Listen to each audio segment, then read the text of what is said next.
Mesdames, Messieurs, la communauté versatile, bien le bonsoir. Nous sommes le 23 avril 2025. Il est 19h23 lorsque j'enregistre cette vidéo et je vous demande de m'excuser pour la qualité de la vidéo puisque nous sommes en soirée. Ça fait un petit moment qu'on ne s'est pas vu. J'étais occupé à gérer mes propres investissements, à gérer un petit peu la communauté versatile et c'est pour cette raison que ça fait un peu plus d'une semaine qu'on n'a pas réalisé de vidéo sur la chaîne Versatile Finance et je vais vous demander tout de suite d'essayer de faire un exercice d'imagination avec moi. Imaginez un monde où les États-Unis d'Amérique du Nord, USA, décident de mettre à la tête de leur pays, donc la première puissance économique mondiale, voilà, qui se tire la bourre avec la Chine, mais pour l'instant, je pense que pour beaucoup, ça reste la première puissance économique mondiale, décident d'élire à leur tête un showman, un acteur de télé-réalité presque, qui aurait décidé de faire de son élection, de son programme et eh bien, de l'exercice de ses fonctions, une télé-réalité à ciel ouvert, sans aucune ou presque compétence en ce qui concerne la direction d'un pays comme les États-Unis d'Amérique du Nord. Eh bien, vous ne rêvez pas. Alors, bien évidemment, je charrie un petit peu notre cher Donald Trump, mais vous allez voir que pas tant que ça finalement, puisqu'on a eu des décisions et des volte-face clownesques. Honnêtement, je ne trouve pas d'autres mots pour qualifier ça. On va voir dans cette vidéo un petit peu ce qui s'est passé ces derniers jours, mais rappelez-vous que Donald Trump, pour vous faire très rapidement l'état des lieux, et les fans de Donald Trump, ne me sautez pas au cou, je sais que vous êtes investis de votre mission. Versatile n'a pas vocation à être politisé. Il y a des aspects que j'aime bien chez Donald Trump, il y en a que j'aime moins. En revanche, force est de constater que les récents événements nous ont montré que Donald Trump et son administration proche sont des amateurs. Voilà, il n'y a pas d'autre mot. C'est aussi simple que ça. La prise de décision au sommet de la première puissance mondiale, au sommet de la première puissance de la planète, est clownesque. Voilà, est clownesque. Vous vous en rappelez très probablement, 20 janvier, semaine du 20 janvier, investiture de Donald Trump, voilà, un personnage haut en couleur, comme on l'a tous vu lors de son précédent mandat et lors du début de ce mandat, qui d'ailleurs, par la structure de l'élection, lui a donné bien plus, lui a conféré bien plus de pouvoir que lors de son premier mandat, et c'est peut-être aussi pour cette raison qu'il a pu faire un petit peu n'importe quoi au début de ce mandat. Rapidement, Donald Trump se lance dans un démantèlement de l'État profond américain, avec notamment Elon Musk et le Doge. Donc ça aussi, on pourra en reparler si vous voulez dans les commentaires. Je vous laisse aller pour les pros Tesla, les pros SpaceX, les pros Elon Musk, quoi qu'il arrive, à aller vérifier le cours de l'action de Tesla avant de commencer à nous insulter dans les commentaires. Quoi qu'il en soit, on a un Donald Trump qui décide de se lancer dans un démantèlement, dans un essai de démantèlement de l'État profond américain et veut essayer de Make America Great Again. Alors, dans l'idée, c'est pas mal, jusqu'au moment où, quelque part, début avril, donc le 2 avril, il y a de ça maintenant, je vous le rappelle, juste 21 jours, d'accord? 21 jours, hein, retenez bien ce 21 jours, ça fait 3 semaines. Donald Trump nous annonce parce que l'Amérique est flouée, parce que l'Amérique est arnaquée et pillée par ses partenaires commerciaux et volée par ses... Ce n'est pas des termes que j'utilise, c'est des termes que je réutilise qui ont été dans son champ lexical, d'accord, a été pillé par le reste du monde. Donald Trump nous annonce donc les tarifs qui arrivent, donc les taxes douanières. Ces taxes douanières commencent eh bien, donc à taper et surtout à être assez violentes pour la plupart des pays. Les marchés boursiers commencent à s'emballer. Donc, je vous fais un petit peu le récap, hein. Donc là, on est il y a 3 semaines. Les marchés boursiers commencent à prendre peur puisqu'on nous annonce des tarifs qui vont, dans un premier temps, jusqu'à 50, 60, 70% pour certains pays comme la Chine, le Vietnam, etc. Des tarifs réciproques, comme on dit. Alors, on en a déjà parlé sur la plateforme Versatile, hein, voilà, de la méthode de calcul un peu fallacieuse de ces tarifs et de ces taxes, ou en tout cas aussi incomplète qu'un étudiant de collège, allez, peut-être pas avec la chute enfin, peut-être pas avec la chute du niveau, mais à minima de lycée serait capable de faire, de par sa complexité du calcul, hein. Et donc, on a les marchés boursiers qui commencent à paniquer. Dans un premier temps, on a Donald Trump qui commence à paniquer au point d'entrer dans un bear market, hein, donc une correction une correction d'au moins 20%, le Nasdaq et le SP 500, d'accord? On a un Donald Trump et son administration qui rentrent dans un combat d'ego en nous expliquant, enfin en expliquant, puisque chez Versatile, c'était bienvenu, puisque ça nous permet d'avoir des très bonnes opportunités. On a donc un Donald Trump et son administration qui nous expliquent, gonflés comme, des coqs piqués à la testostérone, avec la crête au vent, qu'ils n'en ont que faire des marchés boursiers, qu'ils sont là une fois de plus pour Make America Great Again et que s'il fallait passer par une phase de panique, eh bien, nous passerons par une phase de panique. Jusque-là, je respecte, c'est clair, ils sont droits dans leurs bottes, pas de problème. Ça dure quelques temps. Et à un moment donné, on a quelque chose d'assez curieux qui se passe.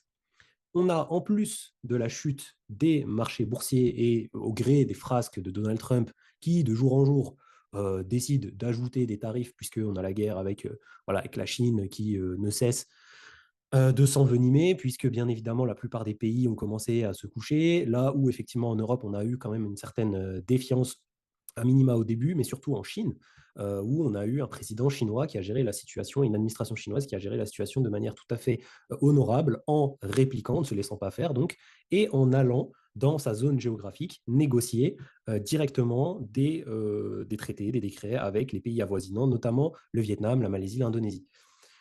Qu'est-ce qui s'est passé aux États-Unis? Il s'est passé quelque chose qui ne se passe que très rarement. On a eu, et on en a parlé dans Versatile, une augmentation, donc une baisse des marchés boursiers, du SP 500 et du Nasdaq, soutenue, d'accord, au point d'entrer dans un bear market. Et en plus de ça, une hausse des taux à 10 ans, des taux obligataires à 10 ans aux États-Unis. D'accord? Chose que Trump ne veut absolument pas. Trump veut deux choses depuis le début et il est très clair là-dessus et c'est potentiellement la raison pour laquelle il s'est embarqué dans cette guerre tarifaire. La première, c'est une dévaluation du dollar pour rendre l'Amérique plus compétitive, tout simplement, pour rendre l'industrie américaine plus compétitive. Deuxième chose, une baisse des taux à 10 ans pour permettre et pour encourager Jérôme Powell à reprendre, et donc la Banque centrale américaine à reprendre la baisse des taux directeurs afin de pouvoir refinancer la dette américaine. Et retenez bien ce que je viens de vous dire parce que c'est le point, je pense, le plus important et c'est le point qui a permis le retournement de veste monumental qu'on a eu aujourd'hui et ce week-end, puisque effectivement, à la suite de la hausse de ces taux, à 10 ans, on a commencé à avoir un Donald Trump et une administration qui ont commencé à claquer des genoux, qui ont commencé à avoir les chocottes. D'accord? Et à partir de ce moment-là, Donald Trump a annoncé dans la foulée de la hausse de ces taux, directement une suspension de toutes les taxes, excepté pour la Chine, de 90 jours pour laisser le temps aux différents pays de négocier. On a la Chine qui s'est embarquée dans une guerre d'ego avec les États-Unis, et je pense que ça, Donald Trump et son administration ne s'y attendaient pas du tout. On a donc eu une hausse des taux réciproques d'un côté et de l'autre sur les dernières semaines, sur les derniers jours, jusqu'à atteindre plus de 200%, donc des niveaux de taxes totalement ridicules. Mais malgré ça, on a un Donald Trump qui a annoncé des suspensions de taxes en ce qui concerne les semi-conducteurs, en ce qui concerne les smartphones. Et de l'autre côté, en revanche, on a eu une administration chinoise qui n'a cessé de serrer la vis, qui a annoncé l'arrêt de l'import des Boeing aux États-Unis, qui a annoncé vouloir évincer Microsoft eh bien comme système d'exploitation en Chine, etc., etc. Annoncé arrêter les exports, enfin les imports de bœuf, notamment des États-Unis, les exports de terres rares et de puces. Et donc, on en est arrivé à un stade où, je pense, vous l'avez vu aujourd'hui sur les marchés, Donald Trump et son administration ont complètement retourné leur veste. Voilà, tout simplement, il n'y a pas d'autre mot. Et sincèrement, la sensation que ça nous donne, c'est un amateurisme qui est presque assumé. En fait, on se demande qu'est-ce qu'ils font. Ils sont en train de piloter la première économie mondiale comme si c'était voilà, comme si c'était une voiture sur un circuit, comme si c'était un amateur dans une voiture de course sur un circuit. Je veux dire, à chaque virage, on regarde mètre par mètre ce qui va se passer et on improvise. Et on improvise. Donc, qu'est-ce qui a mis cette claque aux États-Unis? Très probablement, il y a Donald Trump, très probablement qui a forcé Donald Trump à changer complètement de ton, et on va le voir, je m'excuse pour cette longue introduction, mais c'était nécessaire. Euh, Qu'est-ce qui a permis, enfin, qu'est-ce qui a obligé Donald Trump et son administration plutôt à changer de ton? C'est ce dont je vous ai parlé tout à l'heure. Les États-Unis sont endettés à hauteur de 35 000 milliards de dollars et ils vont devoir refinancer quasiment un tiers de cette dette d'ici à la fin de l'année pour 2026. D'accord? Donc, avec des taux longs qui montent, c'est quasiment impossible. Je crois qu'au-dessus de 5%, c'est la quasi-faillite, banqueroute pour les États-Unis. Et donc, voilà pourquoi, très probablement, Donald Trump et son administration ont eu les chocottes. Quelque chose de très particulier qui s'est passé durant cette chute sur ces derniers jours, ça a été la résilience des crypto-monnaies. On va en parler. Je vais vous partager mon écran tout de suite. Euh, on va commencer avec toutes les news qu'on a eues. Donc, je vous l'ai expliqué. Voilà, l'amateurisme qui nous a fait perdre de Donald Trump et de son administration, qui nous a fait perdre et gagner au gré des derniers jours. Et je vous rappelle, d'ailleurs, je vous l'ai dit, mais je vous rappelle que les tarifs, cette histoire de tarifs a commencé il y a 21 jours, il y a 3 semaines. Tout ce dont je viens de vous parler, ça s'est passé en 3 semaines. Et c'est pour ça que je vous dis que je suis choqué, et c'est le terme choqué, par l'amateurisme de Donald Trump et de son administration. Parce que si ça s'était passé sur 6 mois, 1 an, 2 ans, on peut se dire, OK, ça a été une stratégie qui a été testée, éprouvée, ça n'a pas fonctionné, ils sont revenus en arrière. On parle là de 3 semaines. Il y a 3 semaines, on annonce les taxes. Aujourd'hui, à l'heure où je vous parle, Donald Trump est revenu sur quasiment tout. Donc, et surtout, il souffle le chaud et le froid d'un jour à l'autre. Et on va le voir là, les marchés sont repartis à la hausse pour aujourd'hui, en fin de journée, repartir à la baisse parce que apparemment Donald Trump serait revenu sur certaines choses qu'il a dit. Quoi qu'il en soit, vous le voyez, on s'est tapé des journées où on a perdu plus de 1500 milliards de dollars, et bien sûr le SP500 sur les Nasdaq, sur les marchés US, tout simplement. Des journées où on a gagné la même chose, des journées où on a perdu un peu plus.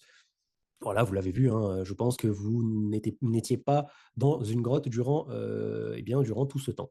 Alexandre Barrettes qui nous rapporte Drill, Baby Drill, effectivement, ici, c'est en clin d'œil, voilà un petit pied de nez à Donald Trump qui disait Drill, Baby Drill, effectivement, en ce qui concerne les forages de pétrole, puisqu'il a dit qu'il allait annoncer qu'il allait inonder le marché de pétrole, pardon. Vous voyez ici le nombre d'Européens qui décident de voyager aux États-Unis depuis que Donald Trump est au pouvoir et a annoncé notamment les tarifs. Vous voyez qu'on est en chute libre dans la plupart des pays, enfin dans une bonne partie des pays européens. Donc voilà, les Européens qui font aussi front.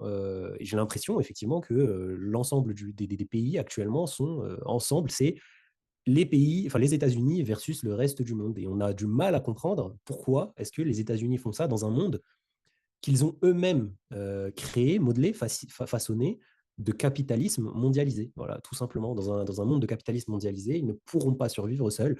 Et on verra que c'est ce que le secrétaire au Trésor américain, Scott Bessent, a dit cet après-midi notamment.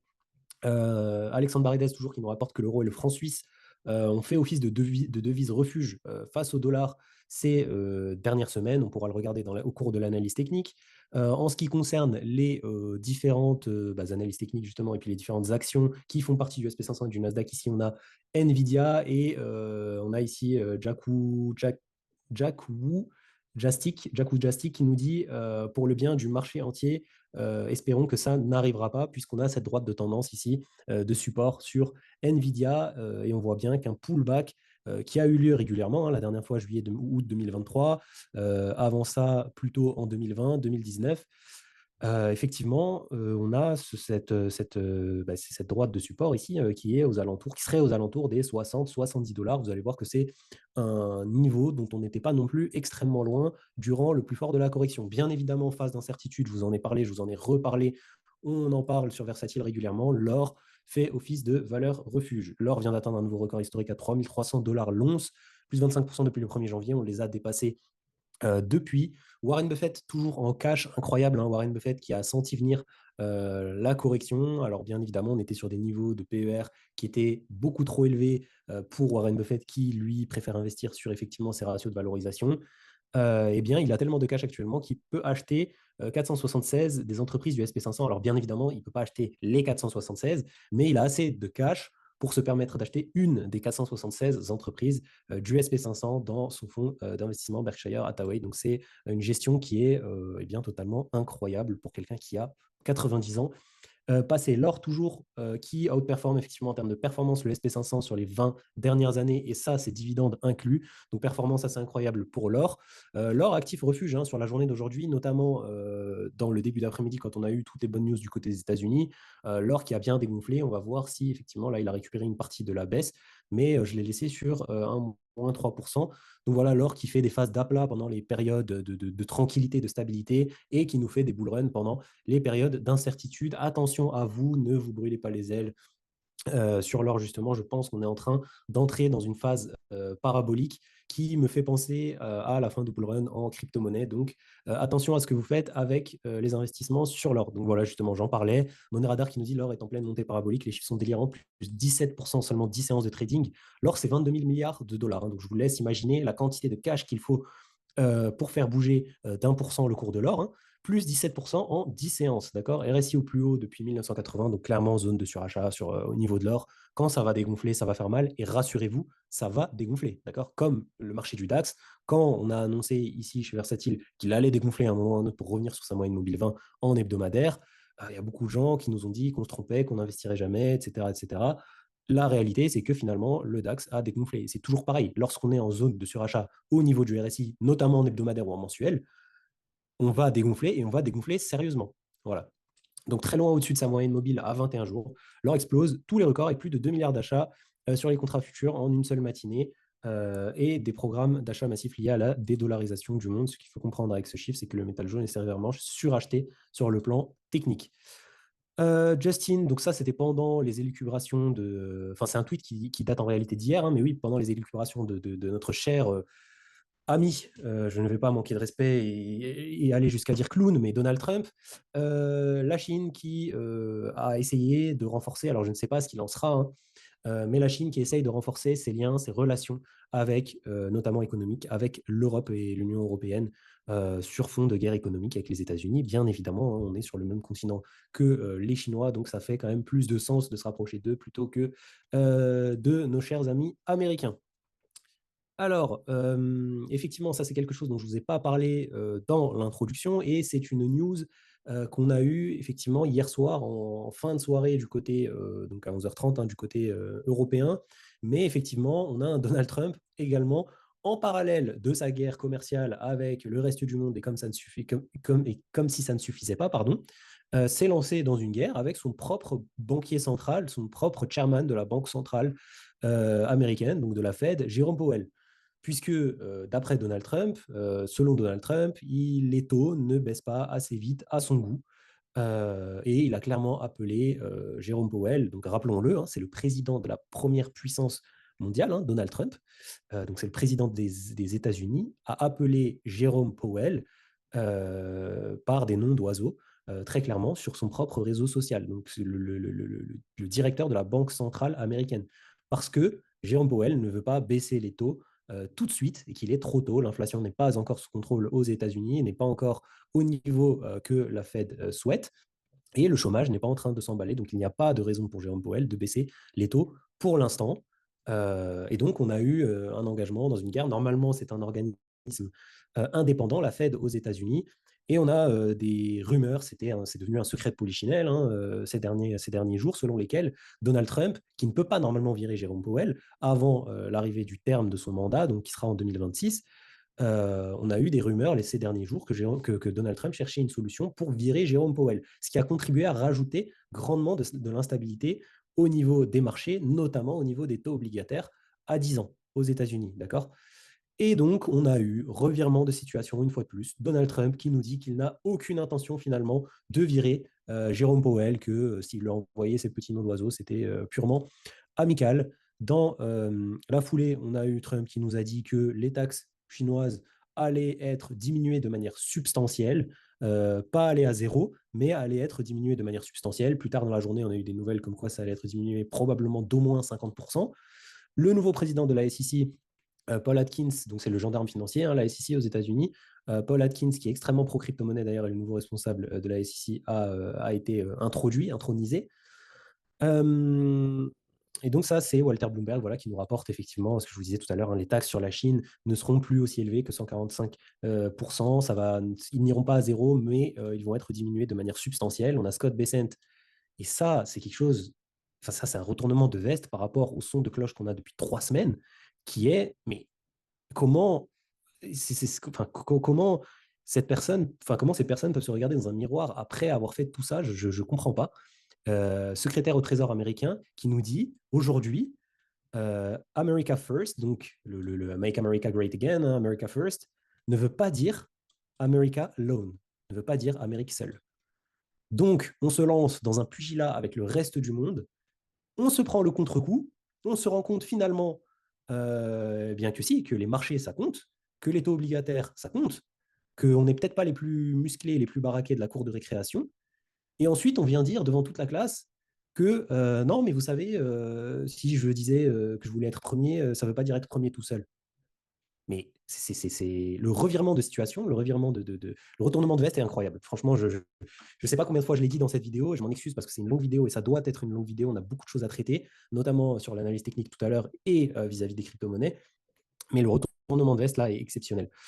On a Wang Yi, donc le ministre des Affaires étrangères chinois, qui nous dit que les États-Unis sont clairement en train d'abuser de ces histoires de tarifs et qu'ils sont en train de perdre le support global et qu'ils sont en train de s'isoler. Je trouve que la gestion chinoise, la gestion asiatique, même japonaise, mais plus précisément chinoise, parce que c'était vraiment une guerre avec les Chinois, de cette crise a été menée d'une main de maître, a été exceptionnelle. Je pense que Donald Trump et une partie voilà, de l'administration américaine et peut-être même de nos pays devraient s'inspirer et tirer des leçons de, de ces dernières semaines. Donc, Tagado Bitcoin qui nous raconte, enfin qui nous livre ici voilà, ce tweet, beaucoup de concessions ce soir de la part de Donald Trump. Il souhaite que Powell baisse les taux, mais précise que ce n'est pas dramatique s'il ne le fait pas. Il affirme ne pas vouloir envoyer Powell. Le marché boursier a bien progressé récemment. Pour lui, c'est une période de transition. Il estime que la Chine et d'autres pays doivent conclure un accord sur les tarifs douaniers. Il ne souhaite pas adopter une stratégie trop dure. Les tarifs ne seront pas aussi élevés que 145%. Ils ne seront pas non plus à zéro, mais baisseront de manière significative. Et comme une bonne nouvelle n'arrive jamais seule, on a eu une potentielle ouverture brèche dans l'histoire de la résolution de la guerre entre l'Ukraine et la Russie, puisqu'on a Zelensky qui est sorti du bois cet après-midi pour nous dire qu'il était prêt pour un cessez-le-feu avec la Russie de manière immédiate et inconditionnelle. Dans la foulée, on a la Russie, les porte-paroles russes, qui ont communiqué que la Russie était en train de travailler main dans la main avec les États-Unis pour une rencontre entre les deux présidents, donc entre Poutine et Donald Trump, qui, comme je vous l'ai dit, doit passer pour un certain personnage maintenant devant beaucoup de chefs d'État étrangers. Et bien évidemment, puisqu'on a affaire à Donald Trump, une saison de télé-réalité en 55 épisodes, eh bien, l'épisode suivant est le dernier épisode, puisque ça a été publié il y a un peu moins d'une heure.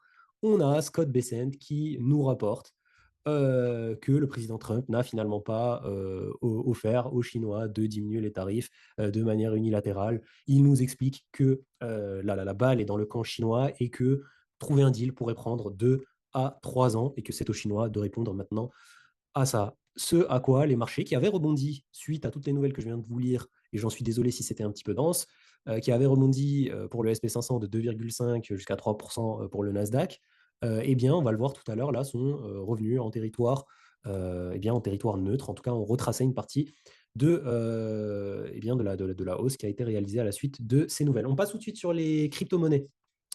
Cantor, Fitzgerald, SoftBank, Tether et Bitfinex s'associent dans le cadre d'un projet d'investissement de 3 milliards de dollars dans le Bitcoin. Ce projet prévoit la création d'une nouvelle entité, 21 Capital, avec pour objectif de reproduire la stratégie d'investissement en Bitcoin de stratégie, d'accord, donc micro-stratégie qui inspire des gens visiblement. Les ETF Bitcoin viennent d'enregistrer leur flux net le plus important depuis l'entrée en fonction de Donald Trump, quasiment, donc plus 900 millions, quasiment plus 1 milliard de dollars en une journée. Bitcoin dépasse les 93 000 dollars et vous allez voir que c'est quelque chose qui est extrêmement important du côté des crypto-monnaies, notamment Bitcoin. On a Dave de Wave, je vous ai déjà parlé de ce trader, de ce personnage. Enfin, je ne sais même pas s'il est trader en réalité, mais en tout cas, c'est un analyste technique. Et c'est impressionnant parce que on l'entend pas beaucoup parler. C'est pas quelqu'un qui fait des X toute la journée à vous donner 50 analyses techniques dans la journée. Bien au contraire, c'est quelqu'un qui n'analyse que Bitcoin et c'est quelqu'un qui va faire des tweets, des analyses techniques qu'une fois à chaque fois que c'est nécessaire, tout simplement. Donc là, ça faisait un moment qu'il n'en avait pas fait. Il a identifié, c'est quelqu'un en fait que j'admire beaucoup parce qu'il a identifié le top du cycle précédent, le bottom du cycle précédent, là où on a beaucoup de gens, enfin le bottom du bear market, là où on a beaucoup de gens qui lui disaient qu'il était complètement fou parce qu'il pensait qu'on allait aller au-dessus de 100 000 dollars lors du cycle précédent, alors qu'on s'est arrêté à 60. Et beaucoup de gens voilà, ont dit qu'on n'était jamais passé en dessous du top du cycle précédent, donc 20 000 dollars, là où lui a clairement call les 15 000, 16 000 comme bottom. qu'on a eu finalement. Donc c'est un très, très, très, très bonne analyse technique et on va le voir. Je vous ai mis un tweet qu'il avait mis en février. On va voir qu'il avait call une fois de plus un bottom local en avril potentiellement. Donc on va voir si les prochaines semaines, prochains mois, vous lui donneront raison ou pas. Quoi qu'il en soit, il nous a communiqué eh bien, cette analyse technique, hein, tout simplement, le fait qu'on soit dans une épaule, tête-épaule inversée du côté du prix du Bitcoin. Donc, qu'est-ce que ça impliquerait? Ça impliquerait de retourner tout d'abord au niveau de la TH, au niveau des 110 000 dollars ou aux alentours, de faire l'épaule droite, c'est-à-dire un retracement aux alentours eh bien, des prix sur lesquels on est aujourd'hui, entre 90 et 93 000 dollars, avant de repartir vers la target finale probable du cycle qu'on atteindra très probablement d'ici la fin de l'année. Donc rappelez-vous, on a une cible chronologique, enfin temporelle en tout cas, du côté de Versatile aux alentours de fin octobre, début novembre 2025. 160 000 dollars, c'est sa target. Voilà, une fois de plus, hein, ici, il nous montre l'action de prix de Bitcoin qui est absolument exceptionnelle. Et c'était ici qu'il nous disait en février, donc février 2024, hein, il nous disait qu'à partir de ce chart-là, très probablement qu'on allait avoir un MACD qui allait redescendre en zone neutre au niveau des zéros et qu'on allait avoir un retracement effectivement jusqu'à avoir un low, something like an April low, donc un low au niveau d'avril sur cette base. Alors, croyez-le ou non, pour l'instant, le point bas a été in en avril. Sur ce chart-là, il nous explique, c'est un chart qu'il nous a publié aujourd'hui, hein, cet après-midi. Il nous explique, donc c'est le modèle le modèle d'expansion de Bitcoin cyclique. Donc, une bougie correspond à un mois ici. Il nous explique qu'on est dans ce canal ascendant et que effectivement Bitcoin suit un tic-tac comme une horloge, tout simplement. Donc, est réglé en fait comme une horloge.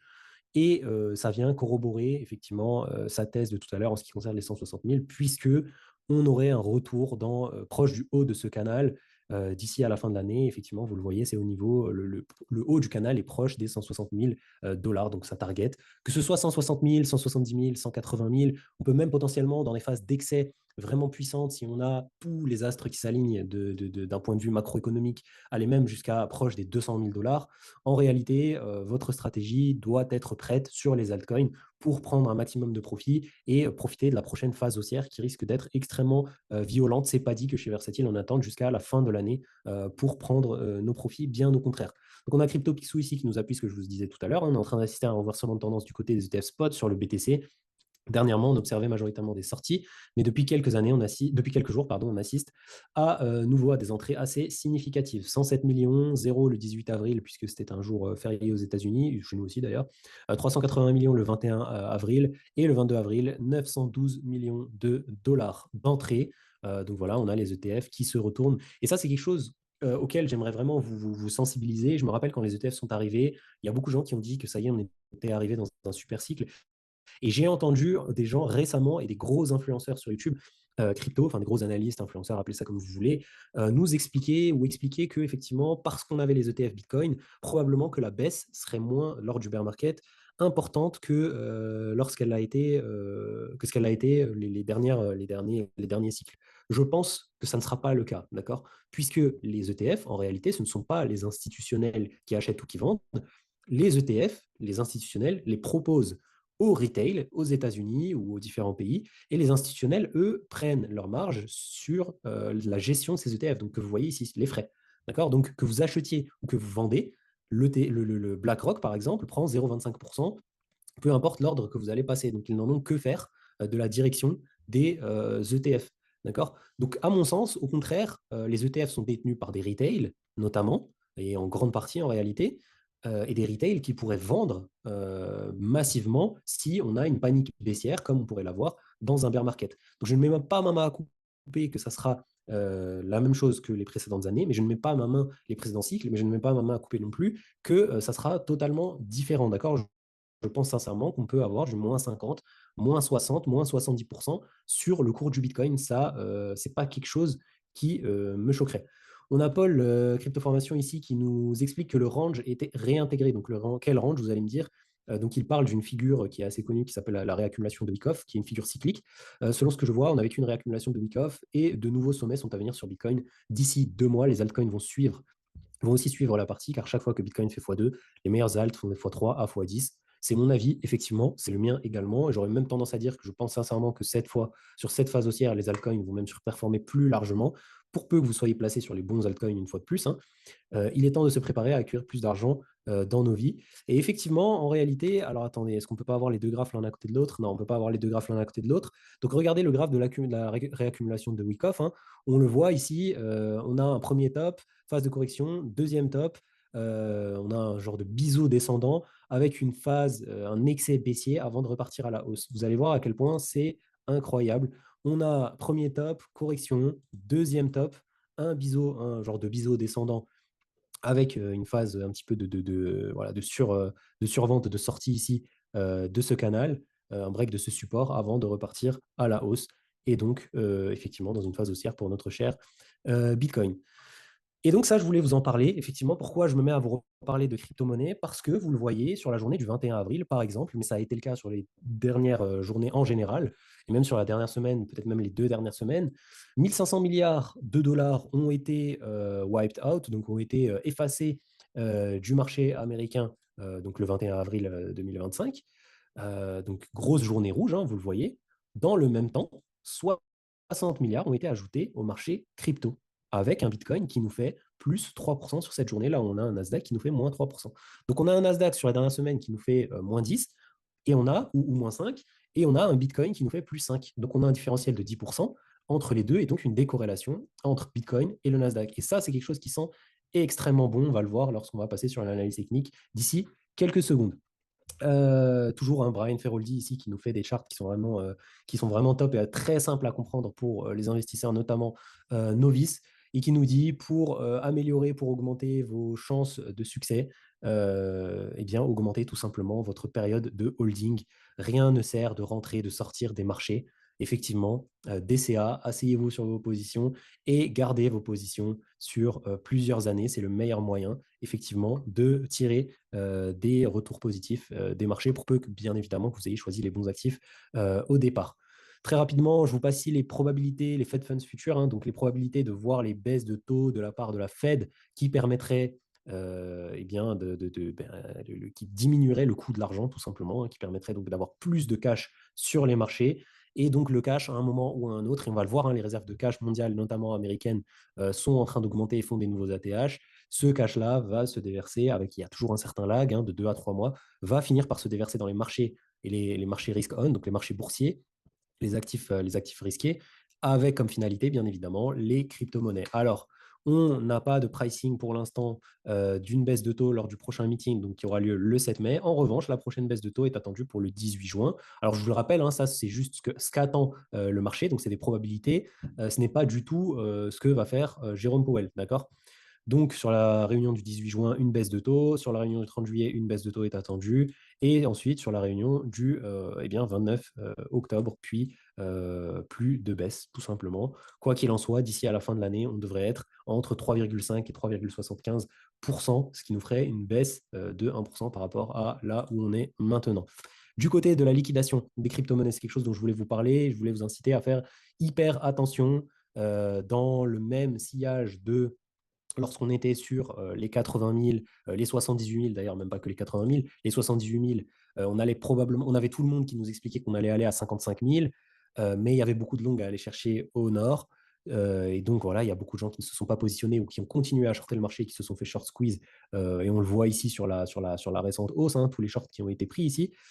De cette même manière, on a beaucoup de longues à aller liquider, vous le voyez, à 89 000 et en dessous à 83 000. D'accord? Donc ne commencez pas à vous exciter. Je n'ai pas parlé de crypto-monnaie depuis un moment pour une bonne raison, parce que, je vous l'ai dit et je vous le répète, les crypto-monnaies ne partiront pas en bull run toutes seules. Très clairement, je vous l'ai dit tout à l'heure, c'est le dernier réceptacle des actifs risk-on. Donc, c'est là que le feu d'artifice finira en beauté. C'est pas là que le feu d'artifice commence. D'accord? Même si on voit qu'effectivement, on a un rebond actuellement technique, puisqu'on a eu énormément de survente du côté des crypto-monnaies, tout simplement.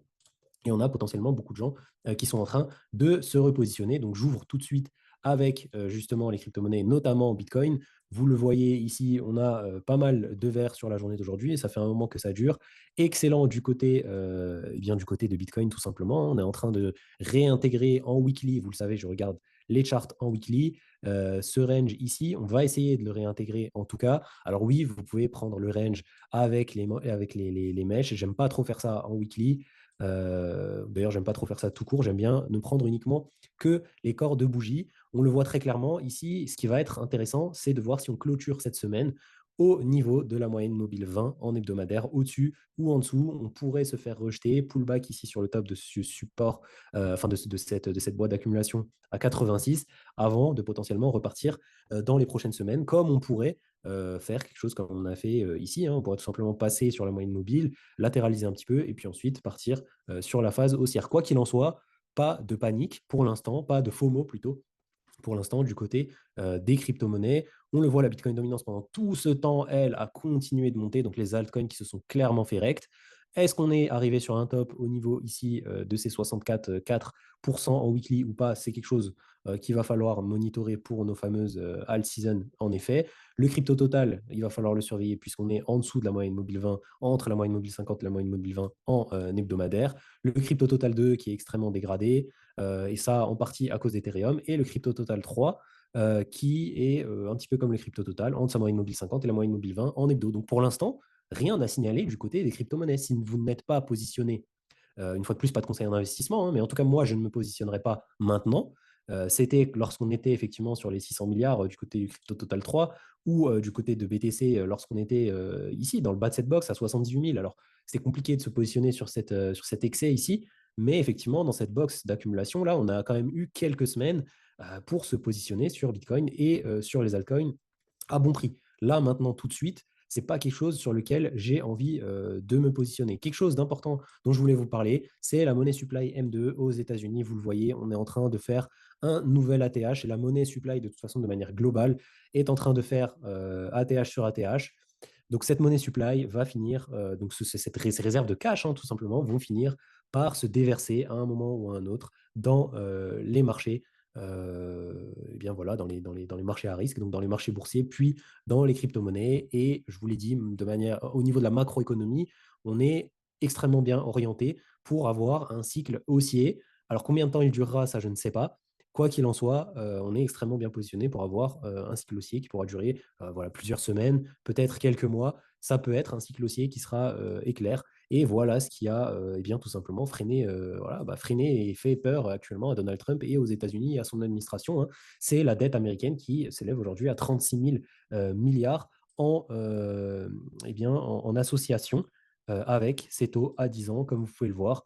Eh bien là, c'est ici que tout a changé. Hein. C'est sur cette bougie-là que Trump a un peu rentré la queue entre les jambes pour eh bien, s'aligner sur les exigences voilà, des pays concurrents, puisqu'on est passé en une semaine de 3,9% à 4,5%. Et vous voyez qu'on a encore du mal ici, avec le niveau d'incertitude actuel, à baisser, que ces taux à 10 ans ont encore du mal à baisser. Du côté des marchés traditionnels, vous le voyez, on est à plus 2% aujourd'hui, donc le marché qui price correctement toutes ces bonnes nouvelles. On est toujours en territoire correctif, hein, puisqu'en hebdomadaire, on est sous la moyenne mobile 50, entre la moyenne mobile 50 et la moyenne mobile 200. Si vous voulez avoir accès à toutes nos stratégies d'investissement, n'hésitez pas à nous rejoindre du côté eh bien, de Versatile, de la plateforme Versatile. C'est 100% gratuit. On communique de manière transparente là-dessus, sur ce qu'on est en train de faire régulièrement, qu'est-ce qu'on achète et qu'est-ce qu'on vend. Du côté du CAC 40, c'est pareil, c'est la même chose. Du côté du DAX, c'est un peu plus positif, un peu mieux orienté pour la simple et bonne raison qu'on a repris très rapidement et avec de la vélocité, la moyenne mobile 20 en hebdomadaire. Le MSCI World ressemble au SP500 et au Nasdaq pour la simple et bonne raison que c'est majoritairement du marché américain qu'on a à l'intérieur. Le Nasdaq, c'est exactement la même chose. Et eh bien voilà, c'est tout ce que je voulais vous passer, tout ce dont je voulais vous parler pour aujourd'hui. Je pense que la vidéo était longue, je pense que la vidéo était dense, mais je pense que c'était nécessaire puisque ça faisait un petit moment qu'on ne s'était pas parlé. J'essayerai de vous refaire peut-être une analyse technique de quelques actions, de quelques crypto-monnaies dans les prochaines vidéos, dans les prochains jours. Faites attention à vous, faites attention à vos stratégies d'investissement. N'hésitez pas à nous rejoindre une fois de plus sur la plateforme Versatile. C'est 100% gratuit si vous voulez avoir accès à du contenu de manière eh bien, plus régulière et de manière surtout 100% transparente. Je vous souhaite une excellente fin de semaine, un excellent week-end. Et je vous dis à la prochaine. Ciao, ciao.